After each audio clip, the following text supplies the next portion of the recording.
క్రీస్తు నామంలో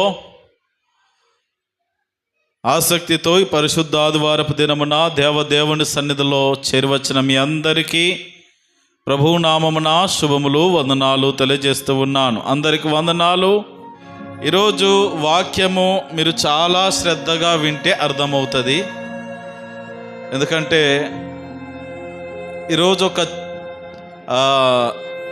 చరిత్ర రూపకములో ఉంటుంది. వాక్యం అంతా కూడా ఒక యుద్ధమును గురించినటువంటి సమాచారం ఉంటుంది. అందుకని మీరెంత జాగ్రత్తగా శ్రద్ధగా వింటే అంత బాగా అర్థమవుతుంది. జాగ్రత్తగా వినండి ప్రేమణ దేవుని బిడ్డలారా. పోయిన ఆదివారపు దినమున లోతు అబ్రహాము వేరైపోయి ఎవరి జీవనాన్ని వారు కొనసాగించడం మనం గమనించాం. లోతు మరి యోర్దాను ప్రాంతం అంతటినీ ఎంచుకున్నాడు, చూశాడు, ఎంచుకున్నాడు. కానీ వెళ్ళింది మాత్రము సొదొమ దగ్గరికి కదా.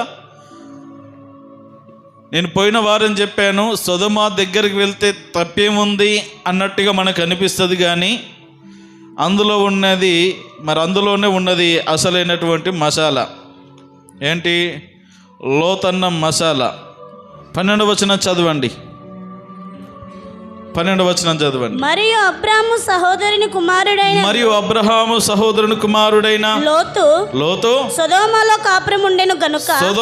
కాపురముండెను గనుక అతని ఆస్తిని పట్టుకొని పోగా. ఇక్కడ మనం జ్ఞాపకం చేసుకోవాలా, లోతు ఇప్పుడు ఎక్కడ కాపురం ఉంటున్నాడంట? గుడారం ఎక్కడ వేసుకున్నాడు? 13-12 చదవండి. 14-12 రెండు సేమ్ వచనాల్లో వ్యత్యాసం మనకు కనబడుతూ ఉన్నది. 13-12 ఏమున్నది? సొదొమ దగ్గర తన గుడారము. సొదొమలోకి వెళ్ళలేదు కదండి అని అనుకున్నాం పోయిన వారం కదా. ఈ వారానికి వచ్చేసరికి పోయినాడు. ప్రేమ దేవుని బిడ్డలారా, ఇప్పుడు ఎక్కడ ఉన్నాడంట? ఇదే 12వ వచనంలో 14-12 మనం గమనిస్తే లోతు సొదొమలో కాపురం ఉండెను. గుడారం ఎక్కడ వేసుకున్నాడు? సొదొమకు దగ్గరగా ఉన్నాడు. ఊరు బయట వేసుకున్నాడు. పర్లేదులే అని అనుకున్నాం. ఇప్పుడు ఊర్లోకి దూరినాడు. చిన్నగా ఊరు ఆకర్షించేసి లోపలికి దూరినాడు. అక్కడ కాపురం పెట్టాడు. ప్రేమణ దేవుని బిడ్డలారా, జ్ఞాపకం చేసుకుందాం. ఈ రోజున మనము ప్రాముఖ్యమైన విషయాలు మనము కొన్ని నేర్చుకోబోతూ ఉన్నాం. ఈ అధ్యాయంలో ఒక యుద్ధం కనబడుతూ ఉన్నది. ఏంటి చెప్పండి? యుద్ధం. బైబిల్ గ్రంథములో బైబిల్ చరిత్ర ప్రకారముగా జరిగిన మొట్టమొదటి యుద్ధం ఇది. బైబిల్ చరిత్రలో, బైబిల్ క్రమములో ఇంకా మున్ముందుకు వెళ్తే చాలా యుద్ధాలు జరుగుతాయి. వీళ్ళు వాళ్ళతో గొడవ పడేటటువంటి యుద్ధాలు జరిగేవన్నీ మనకు మున్ముందు వస్తాయి. కానీ ఈ ఆది కాండములో ప్రస్తావించబడిన మొట్టమొదటి యుద్ధము ఇదే. జ్ఞాపకం చేసుకోవాలి. అసలు మనము మొదట 2 వచనాలు చదువుకున్నాం కదా. ఆ రాజులు వీళ్ళు అసలు వాళ్ళకు లోతుకేంటి సంబంధం, అసలు వాళ్ళకు అబ్రహాముకి ఏంటి సంబంధం అనేటటువంటి విషయాలు కనుక మనం గమనించినట్లయితే చాలా జాగ్రత్తగా వినాలి. ప్రేమణ దేవుని బిడ్డలారా, 4 రాజులు ఉన్నారు. ఎంతమంది? 4 రాజులు. వాళ్ళ పేర్లు చెప్తాను, వినండి. షీనారు రాజైన అమ్రాపేలు, ఎల్లాసరు రాజైన అర్యోకు, ఎలాము రాజైన కదొర్లాయోమయరు, గోయీయుల రాజైన తిదాలు. ఈ 4 రాజులు, మరలా చెప్తున్నాను, అమ్రాపేలు, అర్యోకు, కదొర్లాయోమేరు, తిదాలు అనేటటువంటి ఈ 4 రాజులు కలిసి 5 రాజ్యాలను ఓడించడానికి బయలుదేరి వచ్చారు. ఎన్ని రాజ్యాలను? 5 రాజ్యాలను. అంటే 5 రాజుల వెంట పడుతున్నారు. ఈ 4 కలిసి 5 ధరముతా ఉన్నారు. వాళ్ళెవరు అనంటే సొదొమ రాజైన బేరా, గొమొర్రా రాజైన బిర్షా, అజ్జా రాజైన అద్మా రాజైన షినాబు, సెబోయియుల రాజైన షెమెబేరు, సోయారు రాజైనటువంటి బేలా. ఈ 5 రాజులను ఈ 4 రాజులు తరుముతా ఉన్నారు. జ్ఞాపకం చేసుకున్నట్లయితే అంతకు పూర్వము 12 సంవత్సరాలు, దరిదాపుగా 12 సంవత్సరాలు, నేను తరువాత చెప్పిన 5 రాజులని చెప్పాను కదా, సొదొమ రాజు, గొమొర్రా రాజు, అద్మా రాజు, సెబోయిల రాజు, సోయారు రాజు, ఈ 5 రాజులను 12 సంవత్సరాలుగా మనము పైన చూసినటువంటి కదొర్లాయోమేరు అనేటటువంటి రాజు ఒక్కడే అణగద్రొక్కుతున్నాడు. 12 సంవత్సరాలు వాళ్ళను ముక్కుదిబ్బలు పెట్టి 3 చెర్ల నీళ్లు తాగిచ్చాడు. అణగదొక్కి మొత్తము నలిపాడు అనమాట. వీళ్ళు ఇక ఆగి ఆగి ఆగి ఆగి ఒక్కసారి లేచి, ఎంతకాలం మమ్మల్ని వేధిస్తూ ఉంటారనేసి వీళ్ళు ఏం చేస్తూ ఉన్నారు అని అంటే, మొత్తం మీద ఒకడు పోయి 5 జతైనారు. వీళ్ళు ఎంతమంది? 5 మంది. ఎవరు? బేరా, బిర్షా, షినాబు, షమే బేరు, బేలా అనేటటువంటి 5 రాజులు కలిసికట్టుగా ఎంతకాలం మమ్మల్ని వేధిస్తారనేసి వీళ్ళు 5 కలిసి తిరుగుబాటు చేసి 12 సంవత్సరాలు వాళ్లకు చెప్పినట్టుగా విని, వాళ్లకు బానిసలుగా బ్రతికి, వాళ్ళ చెప్పు చేతుల్లో ఉండి 13వ సంవత్సరంలో లేచి నిలబడ్డారు. ఇక వాళ్ళు 13వ సంవత్సరంలో వాళ్ళు లేచి నిలబడ్డారు. జ్ఞాపకం చేసుకోవాల్సిన విషయం ఏంటంటే, ఇక్కడ ఈ 13వ సంవత్సరంలో వీళ్ళందరూ ఐక్యతాభావంతో 5 రాజులు కదొర్లాయోమేరు మీదకి యుద్ధానికి వెళ్ళారు. ఎందుకంటే వాడు ఒక్కడే వీళ్ళందరినీ అణిచివేస్తూ ఉన్నాడు. మమ్మల్ని అణిచివేస్తావా, చూద్దాం, ఇప్పుడు మేము 5 వస్తున్నాం చూసుకో అనేసి యుద్ధానికి వెళ్తూ ఉంటే వాడు ఊరుకున్నాడా? నేనేం తక్కువ తిన్నానని ఇంకో 3 వెంటేసుకొచ్చాడు. ఇప్పుడు మొత్తం వీళ్ళు 5 అయితే ఆయన ఇంకో 3 వేసుకున్నాడు. మొత్తము వాళ్ళు 4 అయిపోయారు. అమ్రాపేలు, అర్యోకు, కదొర్లాయోమేరు, తిదాలు. ఈ 4 మరియు బేరా, బిర్షా, షినాబు, షెమెబేరు, బేలా అనేటటువంటి 5 మధ్యలో, ఆ 4 ఈ 5 మధ్యలో గొప్ప యుద్ధము ప్రారంభమైంది. హల్లెలూయా! వీళ్ళందరూ కూడా యుద్ధాన్ని ప్రకటించుకున్నారు. మీరందరూ కూడా సిద్దీము లోయలోనికి రండి. సిద్దీము అనబడినటువంటి ప్రాంతములో ఒక కొండలు లోయలు కలిగినటువంటి ఆ ప్రాంతానికి వారు ఎంపిక చేసుకొని ఆ లోయలోనికి రండి, ఆ మైదానంలోనికి రండి, అక్కడ కొట్టుకజద్దాం, అక్కడ తాడో పేడో తెలుసుకుందాం, రండి, ఎంతకాలం మీకు ఊడిగం చేయాలి అని వీళ్ళు, మామ ఇప్పుడు ఇంతవరకు కాముగున్నారు, ఇప్పుడు ఏంట్రా కొమ్ములు వచ్చినాయని వాళ్ళు మొత్తం మీద వాళ్లకు తగాదాలు పడ్డాయి. ప్రేమణ దోంపిల్లారా, జ్ఞాపకం చేసుకున్నట్లయితే ఈ రీతిగా జరుగుతున్నటువంటి పరిస్థితుల్లో ఈ సిద్దీము లోయలోనికి ఆ 5 రాజులు వచ్చారు. ఈ 4 రాజులు వెళ్ళారు. ఆ 5 రాజులను ఎలాగైనా ఓడించాలి అని కంకణము కట్టుకొని ఈ 4 రాజులు యుద్ధాన్ని ప్రకటించారు. ఫలానా దగ్గరికి సిద్దీము లోయకు రండి, అక్కడ చూసుకుందాం అన్నారు. వెళ్ళారు, వాళ్ళు వచ్చారు. మొత్తం మీద యుద్ధము ప్రారంభమైనది. చెప్పండి, యుద్ధము ప్రారంభమైనది. ఈ యుద్ధము ప్రారంభించబడింది. ఇక యుద్ధం హోరాహోరిన జరుగుతూ ఉన్నది. ఇక్కడ జరిగిన విషయం ఏంటంటే, ఆ సిద్దీము లోయలో అక్కడక్కడ మరి కీలుతో నుండినటువంటి గుంటలు ఉన్నాయి. అంటే ఒక విధంగా చెప్పాలంటే తారు, ఇప్పుడు మనకు తారు రోడ్లు ఉన్నాయి కదా, ఆ ఒట్టి తారు పోసామనుకోండి జారి కింద పడతాం. ఆయిలే కదా, అంతా నూనె అన్నమాట, అంత నూనె సంబంధించినటువంటి ప్రదేశం. అక్కడ గుంటలు తవ్వామంటే నూనె వెళ్తుంది. అందుకని జ్ఞాపకం చేసుకోవాలి, ఆ ప్రాంతంలో ఎక్కువగా మరి కీలు గుంటలు ఉన్నాయి.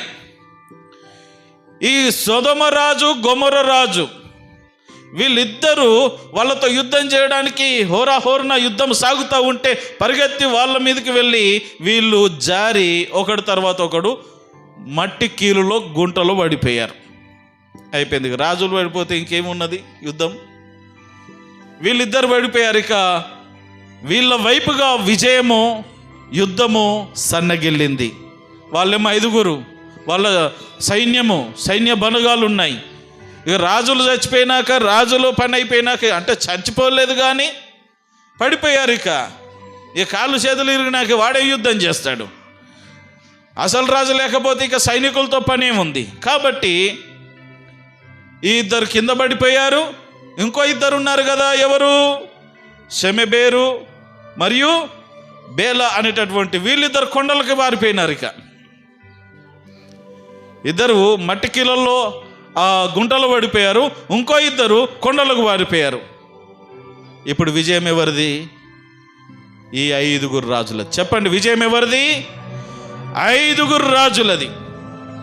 ఇక వీళ్ళు ఏం చేశారు? వీళ్ళందరు రాజ్యాలను జయించినట్టే కాబట్టి వీళ్ళు వెళ్ళి వాళ్ళ దేశంలోనికి చొరబడి వాళ్లకు కావలసిన వస్తువులు, వెండి, బంగారము, ధనము, వస్తువులు ఏవి కావాలో అన్నిటినీ ఊడ్చుకొని వాళ్ళకు కావలసిన మనుషులను తీసుకొని వాళ్ళ ప్రాంతాల్లోనికి తీసుకెళ్తున్నారు. జాగ్రత్తగా వినండి. ఇక్కడ యుద్ధం అయిపోయింది. ఎందుకంటే రాజులు కింద పడిపోయారు, ఇద్దరు పడిపోయారు. ఇక యుద్ధం ఆగిపోయినట్టే. ఈ 5 కలిసి ఆ సొదొమ గొమొర్రా పట్టణాలను మొత్తం దోసుకొని వాళ్ళకు కావలసినవి తీసుకొని మనుషులను తీసుకొని వెళ్ళిపోతూ ఉన్నారు. అయితే జ్ఞాపకం చేసుకోవాలి, ఇక్కడ జరిగిన విషయం ఏంటంటే అబ్రహాము తమ్ముడు అని ఇక్కడ వ్రాయబడింది. అంటే వాళ్ళు అన్నదమ్ముల్లాగా కలిసి ఉన్నారు. మరి వరుసకు తండ్రి కొడుకులు అయినప్పటికీ, చిన్నాన్న పెద్దనాన్న అయినప్పటికీ ఇటు అన్నదమ్ములుగా అటు తండ్రి కొడుకుల్లాగా అన్ని విధాలుగా కలిసి ఉన్నారు. అయ్యో, అక్కడ ఒక్కొక్కసారి మనకి ఇక్కడ లోతు గురించి చెప్పబడుతుంది ఏంటంటే అబ్రహాము సహోదరుని కుమారుడు, ఇక్కడేమో ఇంకో చోట అతని తమ్ముడగు లోతు అని చెప్పబడింది. తమ్ముడన్నా అతని సహోదరుని కుమారుడన్నా ఒకటే. ఆ లోతే, ఈ లోతు వేరు కాదు, ఆ లోతు వేరు కాదు, అందరూ ఒకటే. కానీ సందర్భాలను బట్టి వాళ్ళు అన్నదమ్ముల్లాగా పెరిగారు. ఎక్కడ మాట అనుకోకుండా చక్కగా పద్ధతిగా పెరిగారు. జాగ్రత్తగా వినండి. ఒక యవనస్తుడు పరిగెత్తుకొని వచ్చి అబ్రహాము కాపురమున్న చోటికి వచ్చాడు. అబ్రహాం ఎక్కడున్నాడు? హెబ్రోనులో సింధూర వృక్షం అనబడినటువంటి చోట ఆయన నివాసం వేసుకున్నాడు. పోయిన వారం మనం నేర్చుకున్నాం. 13వ అధ్యాయం లాస్ట్లో ఉంటుంది. జ్ఞాపకం చేసుకున్నట్లయితే అక్కడికి పరిగెత్తుకుంటూ వచ్చి, అయ్యా మీ తమ్ముడిని ఎవరో చెరపట్టుకొని వెళ్ళిపోయారయ్యా. తనను, తన ఆస్తిని, తను సంపాదించినది, తన పని వాళ్ళను, తన కుటుంబాన్ని మొత్తము తీసుకొని వెళ్ళిపోయారని కబురు తెచ్చాడు. ఎలా ఉంటుంది ఇప్పుడు అబ్రహాముకు? అసలు అబ్రహాము లోతు విడిపోయింది దేని కొరకు? మరి నాయన, నీకు ఆస్తి ఉన్నది, నాకు ఆస్తి ఉన్నది, నీకు పనులు ఉన్నారు, నాకు పనులు ఉన్నారు. ఈరోజు వాళ్ళు దనుకున్నారు, రేపు మనం దనుకునేంత వరకు వస్తుంది. కాబట్టి కాస్త దూరంగా ఉండి, నీ దారి నువ్వు చూసుకున్న దారి నేను చూసుకుంటా, దూరంగా ఉండి కలిసి ఉందామనేసి వాళ్ళు ఒక ఒప్పంద ప్రకారముగా కొంచెం దూరం అయిపోయారు. అప్పటి వరకు సరే, లోతు సొదొమ దగ్గర వేసుకున్నాడు, సొదొమ లోనికి ప్రవేశించాడు. ఆయన లోపలికి వెళ్ళడమే అది ఇబ్బందికరమైపోయింది, సమస్యగా మారింది. ఈ రోజున లోతు జీవితం మరొకసారి మనకు పాఠం నేర్పుతా ఉన్నది. ఇంతవరకు లోతు సొదొమకు దగ్గరగా ఉన్నాడు. సొదొమ అనగా పాపము. ఆ పాపము తనను ఆకర్షించింది, లోపలికి లాగేసుకుంది. సొదొమ దగ్గర బయట గవిని బయట గుడారం వేసుకున్నవాడు, ఊరి బయట గుడారం వేసుకున్నవాడు లోపలికి వెళ్ళిపోయాడు. ఇక కొన్ని సంవత్సరాలు గడిచిపోయింది. ఆ తర్వాత జరిగిన సందర్భాలు ఈ అధ్యాయం వెంటనే ఈరోజు జరిగింది, రేపు జరిగింది అన్నట్టుగా మనం భావించకూడదు. కొన్ని సంవత్సరాల, కొన్ని నెలల తర్వాత జరిగిన సందర్భాలు ఇవన్నీ కూడా. కాబట్టి ప్రేమైన దేవుని బిడ్డలారా, ఈ లోతు ఆ సొదొమలో ఉన్నాడు కాబట్టి వాళ్ళు జయించిన రాజులందరూ వచ్చి సొదొమ మనుషులను తీసుకెళ్ళిపోయారు. వారు సంపాదించిన ఆస్తిపాస్తులన్నీ వాళ్ళ సొంతం చేసుకున్నారు. ఈ విషయము అబ్రహాము చెవిన పడింది.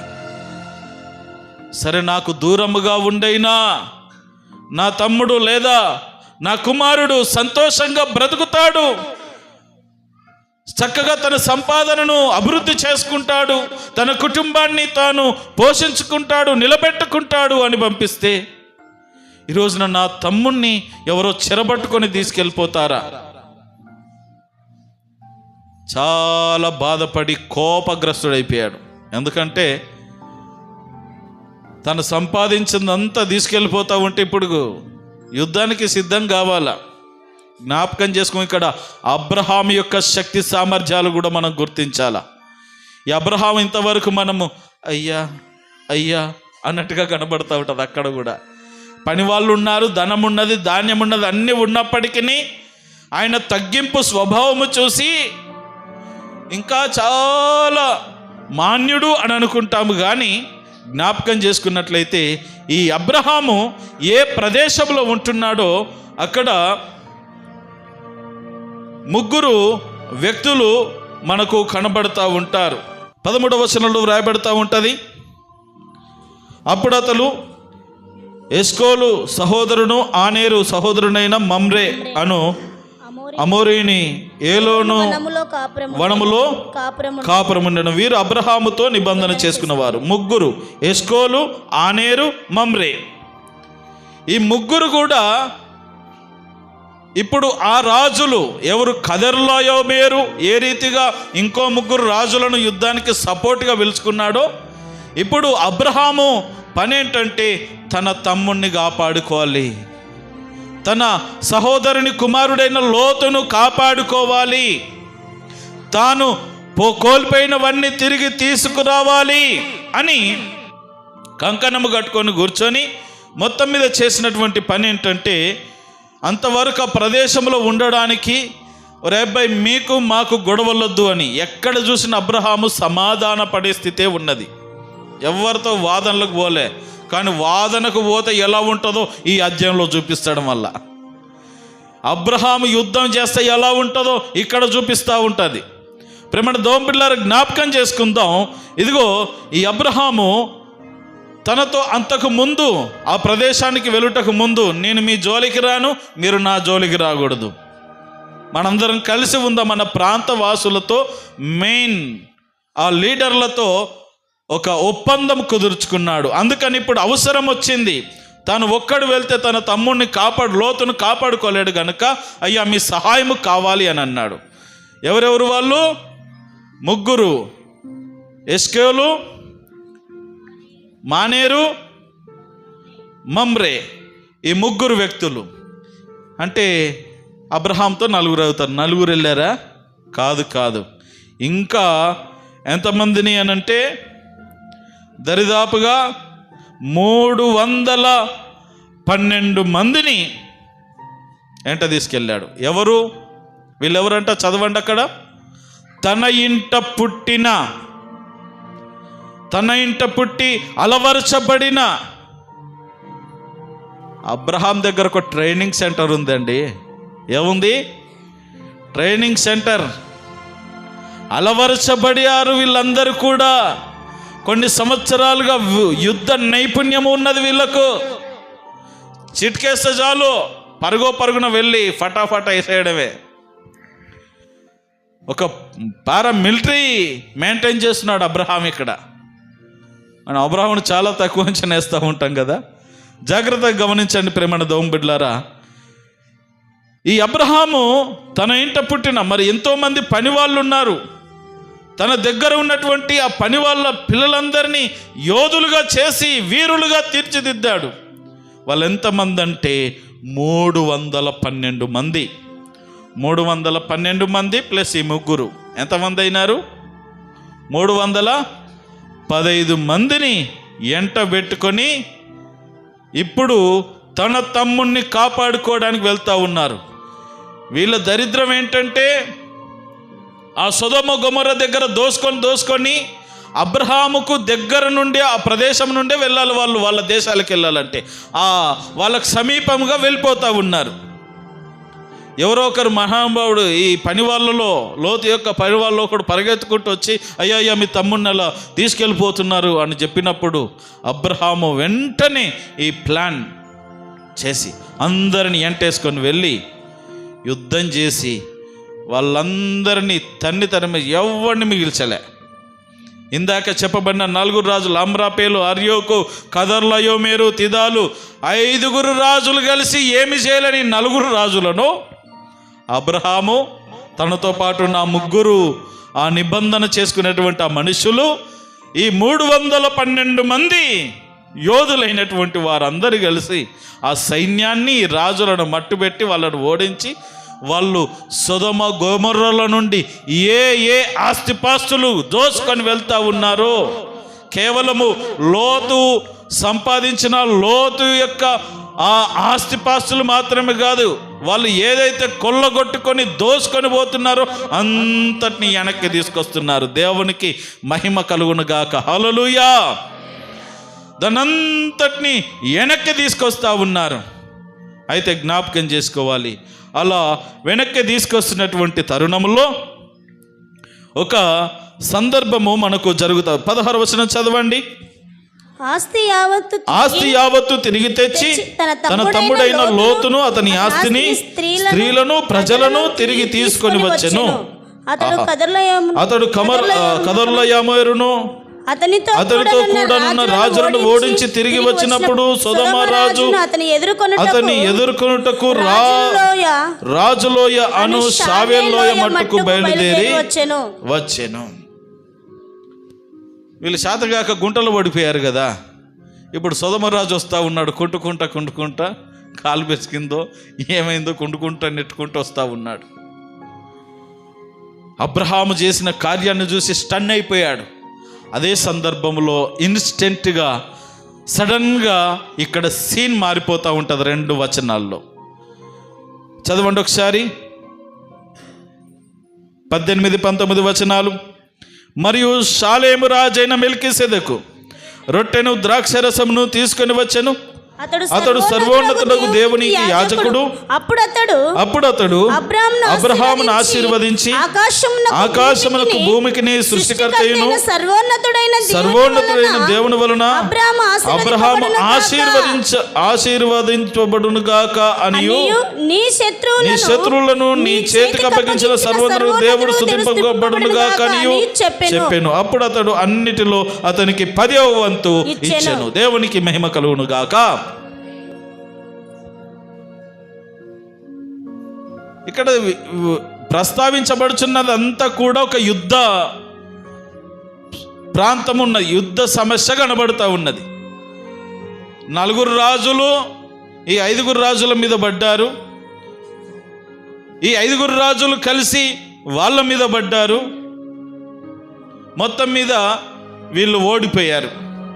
ఈ 5 రాజులు ఫట్టు, వాళ్ళు ఫిట్టు, ఉన్నదంతా కొట్టుకొని పోతూ ఉంటే తన తమ్ముడైనటువంటి తన సహోదరుని కుమారుడైనటువంటి లోతు చెరగా కొనిపోబోదు బందీగా ఉన్నాడని వెళ్ళి అబ్రహాము తనను విడిపించుకొని వాళ్ళతో యుద్ధం చేసి వాళ్ళను ఓడించి వాళ్ళను హతము చేసి ఇదిగో తన తమ్ముణ్ణి లోతును విడిపించుకొని వచ్చాడు. తన కుటుంబాన్ని, సేవకులను, స్త్రీలను, పురుషులను అందరిని రక్షించాడు.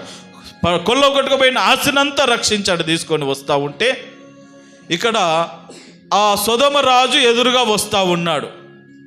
ఆయన ఎదురుగా వచ్చే లోపుగా సీను ఇక్కడ మారిపోతూ ఉన్నది. సడన్గా మనకు ఒక మెల్కీసెదెకు అనేటటువంటి వ్యక్తి కనబడుతూ ఉన్నాడు. ఎవరు చెప్పండి? ఈ మెల్కీసెదెకు షాలేము రాజు అని పిలువబడుచున్నాడు. ఇక్కడ ఆయన రాజుగా పిలువబడుచున్నాడు. అబ్రహామును కలుసుకొని అతనికి రొట్టె ద్రాక్షరసం ఇచ్చాడు. ఏమిచ్చాడు చెప్పండి? రొట్టె ద్రాక్షరసం అనగానే మనకేం గుర్తుకొస్తుంది? ప్రభు భోజనం కదా. ప్రతి నెల మొదటి ఆదివారం మనం ప్రభు భోజనం తీసుకుంటాం కదా. రొట్టె ద్రాక్షరసం. ఈ రొట్టె ద్రాక్షరసము దేనికి సూచన? రొట్టెనేమో క్రీస్తు శరీరమునకు, ద్రాక్షరసం ఆయన రక్తమునకు సాదృశ్యముగా మనము స్వీకరిస్తాం. వీళ్ళు యుద్ధము చేసి అలసి సొలిసి తిరిగి వస్తూ ఉంటే వారి ప్రాణములను బలపరచడానికి ఇదిగో ముఖ్యంగా అబ్రహామునకి ఇస్తూ ఉన్నాడు. ఇది ఈ రొట్టె ద్రాక్ష రసము అబ్రహాముకి ఇచ్చాడు, అబ్రహాము తిన్నాడు. అంత మాత్రమే కాకుండా ఈ మెల్కీసెదెకు అబ్రహామును ఆశీర్వదిస్తూ ఉన్నాడు, అబ్రహామును ఆశీర్వదిస్తూ ఉన్నాడు. అబ్రహామును ఆశీర్వదించిన తర్వాత అబ్రహాం ఏం చేస్తున్నాడంటే, తాను ఏదైతే కొల్లగొట్టుకొని తెస్తున్నాడో దాంట్లో 10% అంటే 10% తీసి మెల్కీసెదెకు ఇచ్చాడు. 10% బైబిల్ గ్రంథంలో ప్రారంభించబడినది ఇక్కడ నుండే. తర్వాత మనకు లేవియా కాండానికి వచ్చేసరికి దేవుడు దీన్ని ఒక క్రమబద్ధీకరించి ఒక నిర్ణయం చేసి ఒక ఆజ్ఞగా మనకిచ్చాడు. మీరు ఖచ్చితంగా 10% ఇచ్చినట్లయితే మీ కొరకు ఆకాశపు వాకిళ్లను విప్పుతాను, మీరు దేవునికి ఇచ్చి శోధించండి అని తన ప్రజలకు తెలియచేయటం మనము ఈ పాత నిబంధనలు, ముఖ్యంగా ఈ నిర్గమ కాండము నుండి లేవియా కాండం ఇదంతా కూడా మనం గమనిస్తాం 10% గురించి. అసలు మొట్టమొదటి 10% ఎవరికిచ్చారు అని అంటే అబ్రహాము మెల్కీసెదెకుకి ఇచ్చాడు. ఇక్కడ అందరికీ వినబడేటటువంటి ప్రశ్న ఏమిటి అని అంటే, కనబడే ప్రశ్న, వినబడే ప్రశ్న, వచ్చే ప్రశ్న ఏంటంటే, మెల్కీసెదెకు ఎవరు మెల్కీసెదెకు? ఇప్పటికీ చాలా మందికి ఇంకా అర్థం కాదు. ఎందుకంటే సడన్గా ఇతని గురించి ఇంకెక్కడ కూడా చెప్పబడలే. ఈ మెల్కీసెదెకు గురించి ఈ 2-3 వచనాలు, తర్వాత 110వ కీర్తన 4వ చరణములో, తర్వాత హెబ్రీలకు రాసిన పత్రిక 7వ అధ్యాయమందు మాత్రమే కనబడుతుంది. అసలు ఈ మెల్కీసెదెకు ఎవరు? ప్రేమణ దోంబిడ్లారా, ఈ మెల్కీసెదెకు మరి చాలామంది బైబిల్ పండితులు ఆయన క్రీస్తుకు యేసుక్రీస్తు ప్రభుల వారికి సాదృశ్యముగా ఉన్నాడు అని తెలియచేస్తూ ఉంటారు. అంటే సాక్షాత్తు దేవుడే ఈ రీతిగా దర్శనమిచ్చాడు అనేటటువంటి ఒక ప్రత్యేకమైనటువంటి నానుడి ఇప్పటికీ కొంతమంది బైబిల్ పండితుల్లో ఉన్నది. అయితే మనము వాక్యాన్ని బట్టి ఒకసారి ఆలోచన చేద్దాం. హెబ్రీలకు రాసిన పత్రిక తీయండి, అందరూ కూడా హెబ్రీలకు రాసిన పత్రిక 7వ అధ్యాయము తీయండి. ఇది చెప్పి నేను ముగిస్తాను. హెబ్రీలకు రాసిన పత్రిక 7వ అధ్యాయము మొదటి నుండి చదవండి ఫాస్ట్గా. రాజుల సంహారము చేసి తిరిగి వచ్చుచున్న అబ్రహామును ఎవడు కలుసుకొని అతనిని ఆశీర్వదించెనో, ఎవనికి అబ్రహాము అన్నిటిలో 10వ వంతు ఇచ్చెనో, ఆ షాలేము రాజును మహోన్నతుడగు దేవుని యాజకుడైన మెల్కీసెదెకు నిరంతరము యాజకుడుగా ఉన్నాడు. తర్వాత చదవండి. అతని పేరుకు మొదట నీతికి రాజనియు, తర్వాత సమాధానపు రాజనియు అర్థమిచ్చినట్టు షాలేము రాజని అర్థం. అతడు తండ్రి లేనివాడు, తల్లి లేనివాడును, వంశావళి లేనివాడు, జీవిత కాలమునకు ఆది అయినను జీవమునకు అంతమైనను లేనివాడునై ఉండి దేవుని కుమారుని పోలి ఉన్నాడు. దేవునికి మహిమ కలుగును గాక. హల్లెలూయా. ఎవరు మెల్కీసెదెకు? ప్రేమణ దోంబిడ్లారా, జ్ఞాపకం చేసుకుందాం. ఈ సందర్భము బైబిల్ ట్రైనింగ్ చేస్తున్నటువంటి విద్యార్థులకు కూడా, ఇప్పుడు చాలామంది సేవకులకు కూడా ఇంకా ఈ క్రమము అర్థము కాలేకపోతున్న, అర్థం చేసుకోవడం బహు కష్టమైనటువంటి పరిస్థితి. చూడండి, అబ్రహాము యుద్ధం చేసి విజయముతో తిరిగి వస్తూ ఉంటే అబ్రహామును ఈ మెల్కీసెదెకే ఎదుర్కొంటూ అతనికి ఎదురుగా వెళ్ళి అతనికి రొట్టె ద్రాక్షరసం ఇచ్చి అతన్ని ఆశీర్వదిస్తూ ఉన్నాడు. అప్పుడు అబ్రహాము తనకు 10% ఇస్తూ ఉన్నాడు. ప్రేమణ దోంబిడ్లారా, జ్ఞాపకం చేసుకుందాం. ఇందాక చెప్పినట్లుగా మెల్కీసెదెకు యేసు ప్రభుల వారికి సాదృశ్యముగా ఉన్నాడు అని నేను చెప్పాను. అలాగే చాలామంది బైబిల్ పండితులు చెప్తా ఉన్నారు. మరి యేసు ప్రభుల వారికి ఈ మెల్కీసెదెకుకు ఏమైనా పోలికలు ఉన్నాయా అనేటటువంటిది కొన్ని మనం గమనించి మనం ముందుకెళ్దాం. మొట్టమొదటిగా మనం జ్ఞాపకం చేసుకోవాలి, మెల్కీసెదెకు అనగా మెల్కి అనగా మెలెక్ అనగా రాజు, సెదెక్ అనగా నీతి. మెల్కీసెదెకు అనేటటువంటి ఈ పదానికి అర్థం ఏంటంటే నీతికి రాజు. ఏంటి? నీతికి రాజు. తర్వాత షాలేము రాజు అని పిలువ. షాలేము అనగా యెరూషలేము పట్టణము. పూర్వకాలంలో షాలేము పట్టణము అని పిలువబడినది.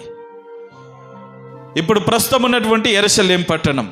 ప్రేమన దోంబిడ్లారా, జ్ఞాపకం చేసుకున్నట్లయితే మరి షాలేము అనే పదానికి సమాధానం అనే అర్థం ఇస్తూ ఉన్నది. అంటే సమాధానానికి రాజు, నీతికి రాజు, సమాధానానికి రాజు. ప్రేమన దోంబిడ్లారా, జ్ఞాపకం చేసుకుందాం. అతని పేరును బట్టి మెల్కీసెదెకు మరి యేసు క్రీస్తు అని చెప్పబడుచున్నది అని మనము గుర్తించాలి. అతని పేరు ఏమిటి? నీతికి రాజు, సమాధానానికి రాజు. యెషయా గ్రంథం 9వ అధ్యాయం 6వ వచనం చదవండి ఫాస్ట్గా. యెషయా గ్రంథం 9వ అధ్యాయం 6వ వచనం ఫాస్ట్గా. ఏలయనగా మనకు శిశువు పుట్టెను, మనకు కుమారుడు అనుగ్రహింపబడెను, ఆయన భుజము మీద రాజ్యభారం ఉండెను. ఆశ్చర్యకరుడు, ఆలోచనకర్త, బలవంతుడైన దేవుడు, నిత్యుడగు తండ్రి, సమాధానకర్తయని అధిపతి అని అతనికి పేరు పెట్టబడెను. ఈ ప్రవచనం ఎవరి గురించి చెప్పబడింది? యేసు ప్రభుల వారి గురించి. మనం క్రిస్మస్ రాగానే ఈ సందర్భాన్ని మనము ఎక్కువగా ఈ వాక్యాన్ని చదువుతూ ఉంటాం. సమాధానానికి అధిపతి ఎవరు? యేసు ప్రభువు. ఇక్కడ షాలేము రాజు అంటే సమాధానానికి రాజు. క్రీస్తులో సమాధానం ఉన్నది. ఈ షాలేము రాజులో, మెల్కీసెదెకులో సమాధానం ఉన్నది. కాబట్టి అతడు క్రీస్తుకు దగ్గరి సంబంధం ఉన్నది అని మనము గుర్తించాలి. రెండో విషయాన్ని మనం జ్ఞాపకం చేసుకుందాం. రెండో విషయంగా మనం జ్ఞాపకం చేసుకున్నట్లయితే ఈయన ఏం చేస్తున్నాడంటే అబ్రహామును కలుసుకొని అతన్ని ఆశీర్వదిస్తూ ఉన్నాడు. అబ్రహామును ఎవడు కలుసుకొని అతన్ని ఆశీర్వదించనో అని వ్రాయబడింది కదా. అబ్రహామును ఆశీర్వదిస్తూ ఉన్నాడు. జాగ్రత్తగా వినండి. ఇంతవరకు అబ్రహామును ఎవరు ఆశీర్వదిస్తూ వచ్చారు? ఎవరు ఆశీర్వదించారు? దేవుడు, యెహోవా దేవుడు అబ్రహామును ఆశీర్వదించాడు. అబ్రహామును అన్నాడు, నీవు అనేకులకు ఆశీర్వాదకరముగా ఉంటావు.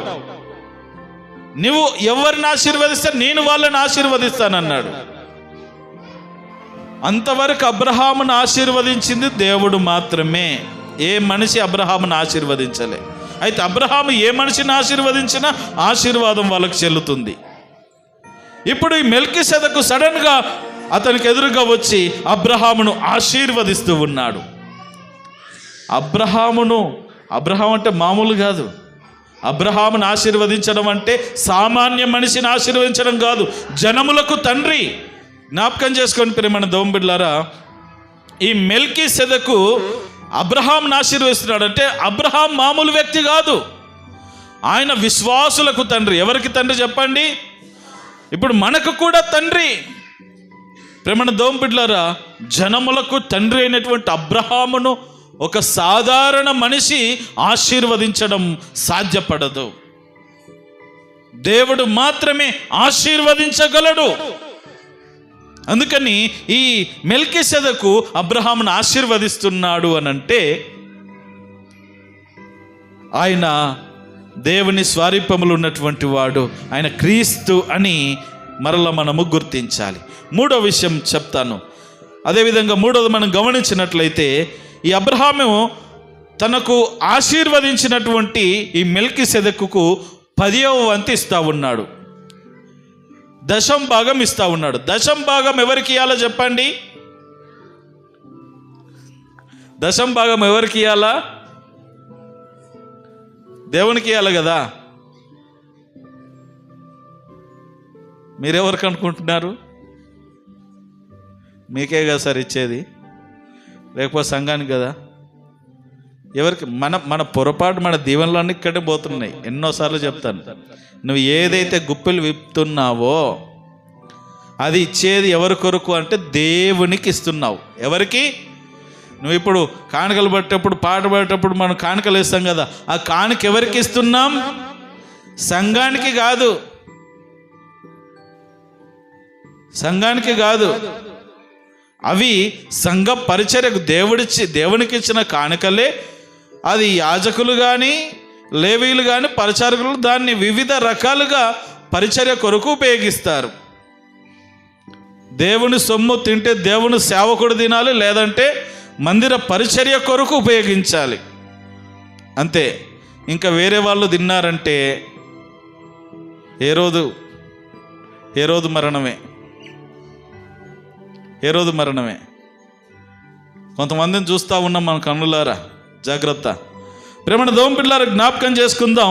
ఈ అబ్రహాము మెల్కీసెదెకుకు 10వ వంతు ఇస్తా ఉన్నాడు. 10వ వంతు ఎవరికి ఇవ్వాలంటే దేవునికి ఇవ్వాల. అబ్రహాముకు అర్థమైపోయింది, ఈయన మామూలు వ్యక్తి కాదు, సాధారణమైన వ్యక్తి కాదు. అబ్రహాముకే అర్థమవుతాయండి. 18వ అధ్యాయంలో చూస్తే 3 మనుషులు వస్తూ ఉంటే వాళ్లకు పట్టి భోజనాలు పెడతా ఉంటారు. వాళ్ళు మామూలు వ్యక్తులు కారు. వాళ్ళు నిజమైన దైవ భక్తులకు, ఆత్మీయులకు కొన్ని అర్థమవుతాయి. కొంతమందికి ఎన్ని రోజులున్నా ఏమీ అర్థం కాదు, బురకే కాదు. ఈ అబ్రహాం అర్థం చేసుకున్నాడు, ఈయన దేవుని సన్నిధిలో నుండి దిగి వచ్చిన వాడు, ఒక ప్రత్యేకమైన స్థితిలో ఉన్నాడని ఏం చేస్తున్నాడంటే తాను తీసుకొని వస్తున్నటువంటి ఆ సంపాదనలో భాగములో 10వ భాగాన్ని అతనికి సమర్పించాడు. దేవునికి మహిమ కలుగును గాక. దీన్ని బట్టి ఇది యేసుక్రీస్తు ప్రభుల వారు అని మనము గుర్తించాలి. మూడవదిగా నేను మీకు జ్ఞాపకం చేస్తూ 4వదిగా జ్ఞాపకం చేస్తూ ఉన్నాడు. ఇతడు ఎలాంటి వాడు మెల్కీసెదెకు అని అంటే తండ్రి లేనివాడు, తల్లి లేనివాడు, వంశావళి లేనివాడు. ఎవరు చెప్పండి? ఇప్పుడు సడన్గా ఊడిపడ్డాడు ఇక్కడ, అవునా? ఇప్పుడు అబ్రహాం ఎక్కడి నుండి వచ్చాడు అని అంటే ఆ ఊరు అను పట్టణము నుండి. అతని తండ్రి పేరు తెరహు, అతనికి అన్నదమ్ములు ఉన్నారు, అక్కచెల్లెలు ఉన్నారు, ఇట్లా వ్రాయబడింది. ఈయన గురించి ఏమీ లేదు. డైరెక్ట్గా షాలేము రాజు మెల్కీసెదెకు. Who is Melchizedek? ఎక్కడి నుండి వచ్చాడు? చరిత్ర ఎక్కడ కూడా లేదు, సడన్గా వచ్చాడు. జాగ్రత్తగా. అందుకే ఇతనికి ఊరు లేదు, ప్రాంతం లేదు, ఇతనికి తండ్రి లేడు, తల్లి లేదు, తర్వాత వంశం లేదు, ఎవరు తెలియదు. యేసు ప్రభువు వారికి ఏ వంశము లేదు. అంటే అసలు పుట్టుకనే సపరేట్ అన్నప్పుడు నిజంగా మరియమ్మ గర్భాన ఒక మానవ రీతిగా ఆయన పుడితే, రక్త మాంసములు కలిగి పుడితే ఏమవుతుంది? వంశం వస్తుంది, అన్ని అతనికి వస్తాయి. కానీ ఏది లేదు. యేసు ప్రభువు వారికి కూడా తండ్రి లేనివాడుగా ఉన్నాడు. ఆయన ఎందుకు? ఆయన ఆది నుండి ఉన్నవాడు, ఇక్కడనే ఉన్నాడు. ఆయనే మెల్కీసెదెకు, యేసు ప్రభువే అక్కడనే ఉన్నాడు. మళ్ళీ ఇక్కడికి ప్రత్యేకంగా వచ్చింది ఏంటంటే శిలువ మరణము పొంది తన ప్రజలను రక్షించుకోవడానికి ఆ రీతిగా వచ్చాడు. మరియమ్మ గర్భాన్ని వాడుకున్నాడు. యేసు ప్రభువు వారికి కూడా తండ్రి లేడు, తల్లి లేదు, వంశం లేదు. ఎందుకంటే ఆయన ఆది నుండి ఉన్నవాడు. అందుకే రాయబడింది, జీవిత కాలమునకు ఆది అయినను జీవమునకు అంతమైనను లేనివాడు. ఆది అంతము లేనివాడు ఎవరు అంటే యేసు ప్రభువు వారు. మన ప్రకటన 1వ అధ్యాయం వర్షాలు కనబడతా ఉంటాయి. అల్ఫా ఒమేగా ఆయనే, ఆది అంతము ఆయనే. ప్రేమ దోమ బిడ్డలను జ్ఞాపకం చేసుకుందాం. ఆ మెల్కీసెదెకు ఎవరు? యేసుక్రీస్తు ప్రభువు వారు. తర్వాత 5వ నేను చెప్తా ఉన్నాను, నిరంతర యాజకుడు అని చెప్పబడింది. ఏంటి? నిరంతర యాజకుడు. అసలు యాజకులుగా ఎవరు ఉండాలి అని అంటే, ప్రధాన యాజకులుగానేమో అహరోను వంశస్థులు ఉండాలి. అహరోను కుటుంబీకుల్లో వంశంలో పుట్టిన వాళ్ళేమో ప్రధాన యాజకులుగా ఉంటారు. యాజకులుగానేమో లేవి గోత్రంలో పుట్టిన వాళ్ళు ఉండాలి. మరి మెల్కీసెదెకు ఏ వంశమో తెలియదు, ఏ గోత్రమో తెలియదు. ఈయన యాజకుడు అని చెప్పబడింది. ఎవరంట ఆయన? యాజకుడు. అదేవిధంగా యేసు ప్రభువు వారు కూడా ప్రధాన యాజకుడు మనకు. ఎవరు చెప్పండి? మనకు సరిపోయిన ప్రధాన యాజకుడు 27వ వచనంలో మనం చూస్తాం. ఇక్కడ 7వ అధ్యాయం హెబ్రీయులకు రాసిన ప్రధాన యాజకుడు ఆయన మనకు. మరి జ్ఞాపకం చేసుకోవాలి, ఈ యాజకుడే ఆ యాజకుడు. తర్వాత మనం జ్ఞాపకం చేసుకోవాలి, ఆ ఆరోగ్యం మనం జ్ఞాపకం చేసుకున్నట్లయితే ఇదే 5వ వచనంలో మనం గమనిస్తాము. ఆది అంతమైన లేనివాడి అండి దేవుని కుమారుడు పోలి ఉన్నాడు. పోలిక చూస్తా ఉన్నాం. సిదకు యేసు ప్రభుతో పోలిక ఉన్నది. క్రీస్తు పోలిక మెల్కీసెదెకులో కనబడుతున్నది. క్రీస్తు మన కొరకు ప్రాణాన్ని ఇచ్చాడు. క్రీస్తు మన కొరకు శరీరాన్ని ఇచ్చాడు, తన రక్తాన్ని ఇచ్చాడు. ఇక్కడ కూడా ఆ రొట్టె ద్రాక్ష రసం తీసుకొచ్చి అబ్రహాముకి ఇస్తా ఉన్నాడు మెల్కీసెదెకు. అందుకని దీన్ని బట్టి మరి మెల్కీసెదెకు యేసు ప్రభుల వారు అని చెప్పడానికి ఒక ఆస్కారం ఉన్నది. చివరిగా మనం జ్ఞాపకం చేసుకున్నట్లయితే ఈయన రాజుగా పిలువబడుచున్నాడు. ఏమని? షాలేము రాజు. అసలు రాజు కావాలి అని అంటే మరి వాళ్ళు యూదా గోత్రానికి చెందిన వాళ్ళై ఉండాలి. ఏ గోత్రము? యూదా గోత్రానికి చెందిన వాళ్ళు. అసలు గోత్రమే లేదు. వీళ్ళు ఎలా రాజు? అక్కడ యేసు ప్రభు వారి గురించి కూడా చూస్తాం. జ్ఞానులు వస్తారు, యూదులకు రాజుగా పుట్టిన వాడు ఎక్కడ ఉన్నాడు? ఆహా, యూదులకు రాజుగా పుట్టిన వాడు ఎక్కడ ఉన్నాడు? యూదులకు రాజా? ఆశ్చర్యపోయాడు బిడ్డ. జ్ఞాపకం చేసుకోవాలి ప్రేమతో బిడ్డలారా, యేసు ప్రభువు రాజుగా కనబడుతున్నాడు. ఇక్కడ షాలేము రాజు, ఈయన కూడా రాజుగా కనబడతా ఉన్నాడు. ఇక్కడ కూడా మ్యాచ్. కాబట్టి ఆయన ఎవరో కాదు, అబ్రహామును దర్శించినది ఎవరో కాదు, సాక్షాత్తు యేసు క్రీస్తు ప్రభుల వారే. హల్లెలూయా. ఎందుకంటే ఆయన మొదటి నుండి ఉన్నవాడే. మనకు యేసు ప్రభు ఎక్కడ తెలుసు అంటే ఆయన కన్య మరియ గర్భము ద్వారా వచ్చినప్పుడే తెలుసు. అప్పుడే వచ్చాడు. లేదు, పూర్వం నుండి ఆది నుండి అంతవరకు ఆయన ఉన్నాడు. అప్పుడు ఉన్నాడు, ఇప్పుడు ఉన్నాడు, ఎప్పుడు ఉంటాడు. అందుకని ఈ ఆత్మీయ సత్యాన్ని మనం గుర్తెరగాలి. దేవునికి మహిమ కలుగును గాక. హల్లెలూయా. మన దోపిడ్ల మొత్తం మీద ఈ మెల్కీసెదెకును దేవునిగా, దైవ సేవకునిగా, యాజకునిగా గుర్తించిన అబ్రహాం ఏం చేశాడంటే 10వ వంతు అతనికి సమర్పించాడు. ఇక అతను వెళ్ళిపోయాడు. రైట్. ఇప్పుడు మన కథలోకి వద్దాం. మెల్కీసెదెకు వెళ్ళిపోయాడు. 10వ భాగం తీసుకొని వెళ్ళిపోయాడు. తనకి ఆహారము ద్రాక్షారసం ఇచ్చాడు, వెళ్ళిపోయాడు. ఇప్పుడు సొదొమ రాజు ఎక్కడికి వచ్చాడు? అబ్రహాం ఎదుర్కోవడానికి కుంటుకుంటూ వచ్చి అక్కడికి వచ్చాడు. వచ్చాడు, చాలా వందనాలయ్యా, నేను 5 రోజులు కలిసి పోట్లాగా వెళ్ళిపోయాను వాళ్ళతో, కానీ నువ్వు పోట్లాడి మొత్తం మీద మేము కోల్పోయేదంతా తీసుకొచ్చావు. ఇదిగో నీకు ఎంత కావాలో తీసుకో, తీసుకో. నీ డబ్బులు ఎవరికి కావాలా? నీ డబ్బులు నాకు లేదనుకున్నావా? ఒకవేళ తీసుకున్నాడు అనుకో, రేపు నువ్వు అబ్రహామును నేను ఇంత గొప్పగా చేస్తుందని 10 మందిలో చెప్పుకుంటావు. అట్లాంటి స్థితి నాకొద్దు. నా దేవుడు నాకేం తక్కువ చేయలేదు నాయన.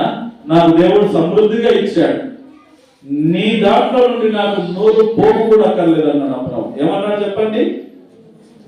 100 పోగు కూడా వద్దన్నాడు. మీరు చదివితే ఉంటుంది దాంట్లో, ఆదికాండంలో 14వ అధ్యాయం కింది చరణాలు చదవండి, లాస్ట్ వచనాలు. నాకు ఒక్క పోగు కూడా ఏమవుతుంది నాయన అన్నాడు. సరే నాకేమవుతుంది కానీ నాతో పాటు నిబంధన చేసుకున్నటువంటి ఇదిగో ముగ్గురు మనుషులు ఉన్నారు. ఎస్కోలు, ఆనేరు, మమ్రే అను వీళ్ళందరినీ ఈ ముగ్గురికి కాస్త వాళ్ళకి ఏమి ఇవ్వాలనుకుంటున్నావో వాళ్ళకి ఇచ్చి నాకేం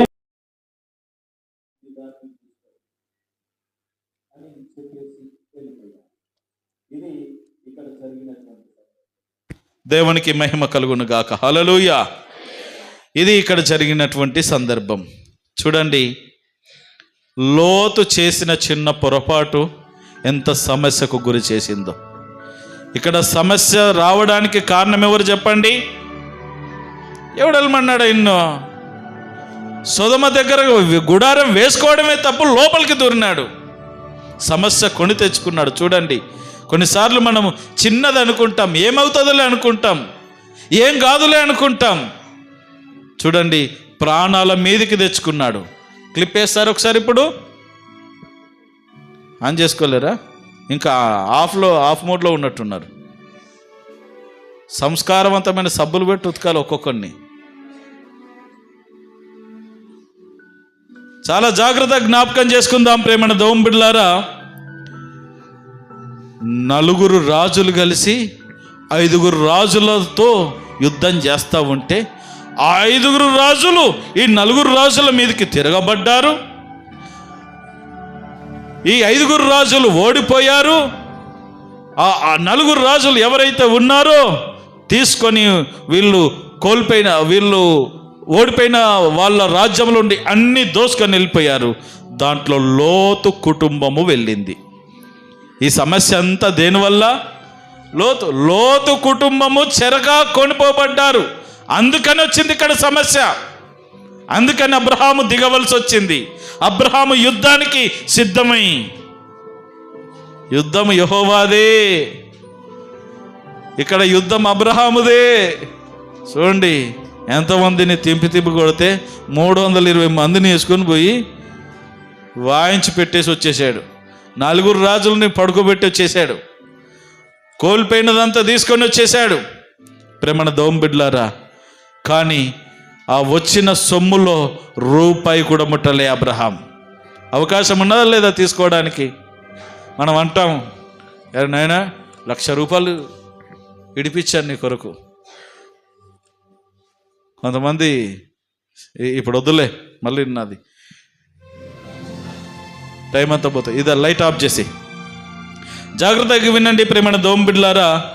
ఈ అబ్రహాము నూలు పోగు కూడా వచ్చిన సొమ్ములో ముట్టలేదు. కానీ దైవ సేవకుడైనటువంటి మెల్కీసెదెకు కనబడినప్పుడు అతనికి వందనవచనము చేశాడు. మరియు అతనికి కానుక 10వ భాగం ఇచ్చాడు. ఇదిగో సొదొమ రాజు మొరపెట్టుకుంటున్నాడు, అయ్యా నీకేది కావాలో తీసుకో, నీకెంత భాగం ఇవ్వమంటావా? నాకు రూపాయి వద్దు, నూలు పోగు కూడా వద్దు. ఇదిగో నాతో పాటు ఈ 3 కష్టపడ్డారు. నువ్వు ఇయ్యదలుచుకుంటే ఈ 3కి వాళ్ళకి రావాల్సిన భాగాలు ఏదో వాళ్ళకి తెచ్చి వాళ్ళని పంపించేసి, నాకొద్దు, నా తమ్ముడు జాగ్రత్త అప్పచెప్పేసి వాళ్ళని అక్కడ వదిలిపెట్టేసి వెళ్ళిపోతా ఉన్నాడు. ప్రేమణ దేవుని బిడ్డలారా, ఆ రీతిగా జరిగిన సందర్భం ఇది. అందరూ కూడా తలలు వంచండి, కళ్ళు మూసుకోండి.